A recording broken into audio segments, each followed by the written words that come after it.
I orphaned my husband and one of his brothers. A month ago my husband was in a motorcycle accident and was sent to the ER. He had road rash pretty much everywhere, but the only non-superficial injuries was his knee, with a soft disused deglovement, and his foot, which was mangled. They said he may need to get it amputated, but they wouldn't know until they did his first surgery.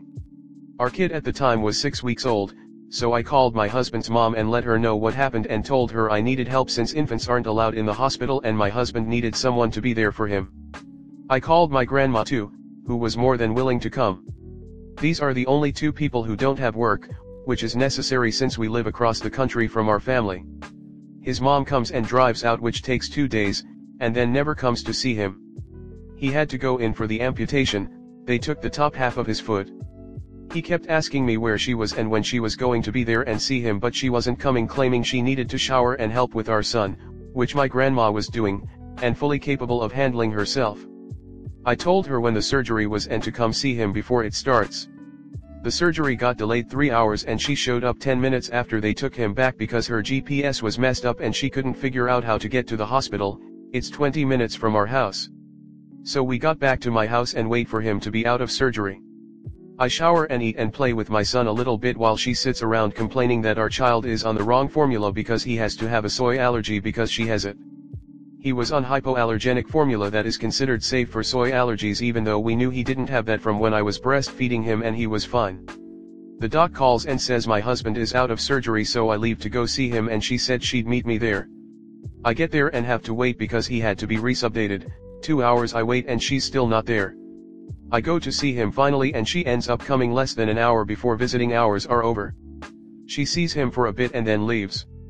I stayed the night. They only allow one person at a time to do so. I was in the hospital with him for 5 days at this point, so the next day I go home and ask her if she wants to stay the night with him and she says no. I told her that he needs her, and so she gets all pissy and gets ready to leave, saying she still hasn't even gotten the chance to shower. I told her he can wait 10 minutes for her to shower, but she refused and went in a huff.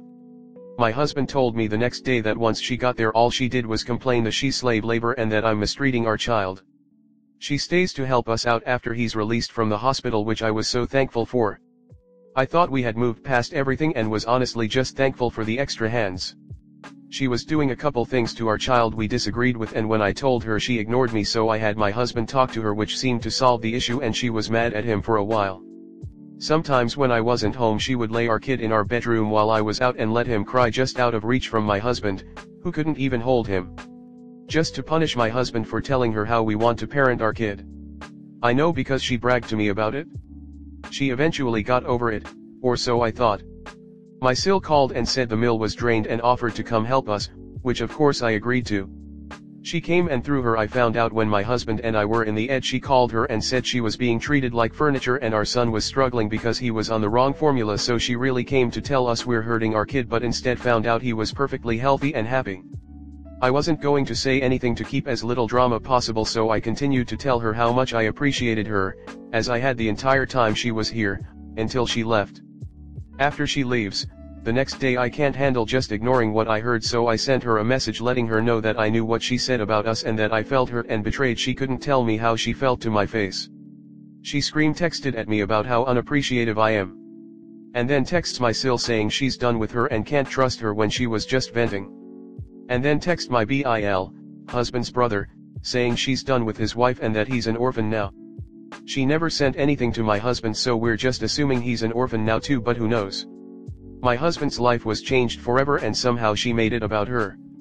Comment. It's all about me. I'm the furniture, the slave. I'm being used for childcare.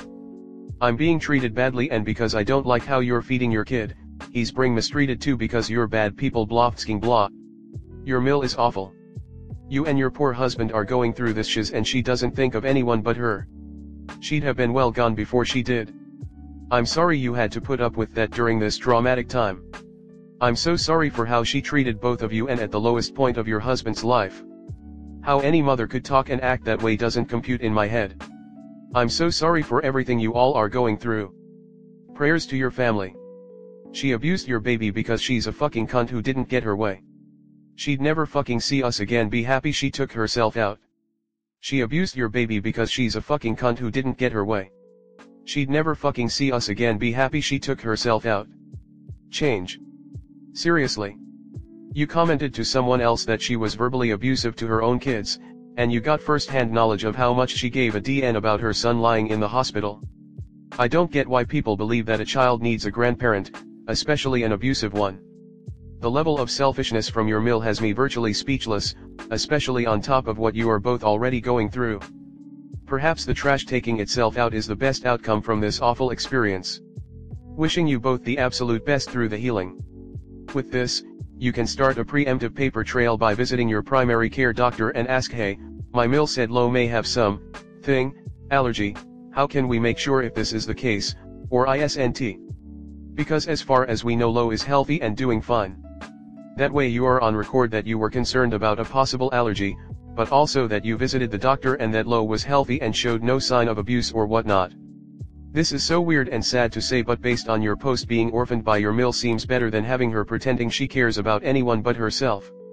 I wouldn't be surprised if being orphaned stops when your mill needs something. I hope your husband is healing.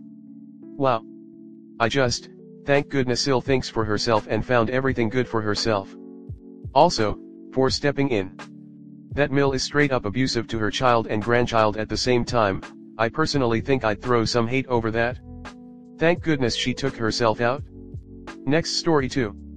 My mill has given us tons of trouble over the years. A little background information: Mill has been an alcoholic and pill user since my hubby was a kid. In about 2020 she decided to stop drinking so that she could have a relationship with our kids, as we told her that we would not allow her around them drunk.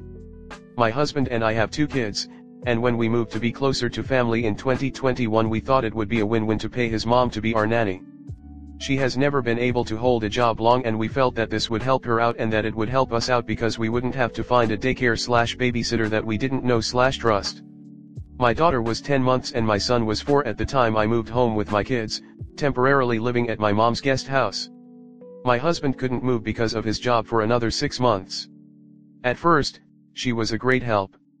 She bathed the kids, cooked dinners, and even stayed the night on days that it was bad weather so I wouldn't have to worry that I would lose my new job. I honestly thought she had turned over a new leaf. Early on she began buying groceries for my family, which I told her she didn't need to do, but she insisted, and my husband said to just let her if she really wanted to. So, I let it go. I realized a few weeks in that her and the kids were just sitting around watching TV all day, so I bought learning pads and asked her if she could use it with them and asked that she bring them on walks around the local duck pond to get them some exercise and fresh air. After I made this request, she had my Sil come weekly to go on walks with them. Then Phil started coming and bringing them out to lunch once or twice a week while I was at work. It was a bit of an overstep, but they were a huge help while I adjusted to my job and house hunted. So, I let it go. I closed on our new house after being home for 3 months.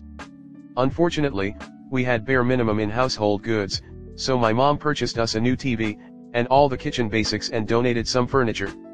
I purchased some mattresses online so we could at least live decently until our packed furniture/household goods arrived once my husband moved home in a few months.